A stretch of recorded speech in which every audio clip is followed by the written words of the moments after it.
ওদের ডিফেন্স আরেকটু উইক হতো আমার মনে হয় 5টা গোল দিতাম।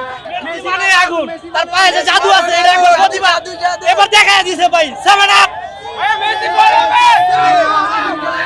আজকে গরম গরম গরম গরম অনেক গরম, এই গরম গরম। মেসি 3টা গোল মানে চোখে লাগার মতো, প্রত্যেকটা গোল প্রত্যেকটা ম্যাজিক। এবং এইরকম ম্যাচ আসলে আরো আমরা যদি ওদের ডিফেন্স আরেকটু উইক হতো আমার মনে হয় 5টা গোল দিতাম।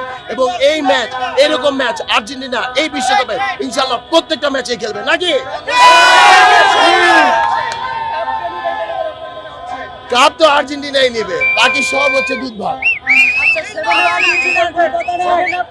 হ্যাঁ 7 আপ নিয়ে বলতে চাই। 7 আপ নিয়ে এতটুকুই বলবো যে ওরা প্রথমার্ধে যেভাবে খেলেছে ব্রাজিল, ওইরকম খেলা যদি কন্টিনিউ করতে থাকে তাহলে আমার মনে হয় কোয়ার্টার ফাইনালে যেতে পারবে না। হার্দিকের মধ্য দিয়ে যে বিশ্বকাপ আসলে জয়লাভ করলাম, আমি বিশ্বাস করি এ বিশ্বকাপে মেসির হাতে যাবে। এ বিশ্বকাপে মেসি নিবে। মেসি বয়স যত বাড়বে খেলা তত নিপুণতা সৃষ্টি হবে।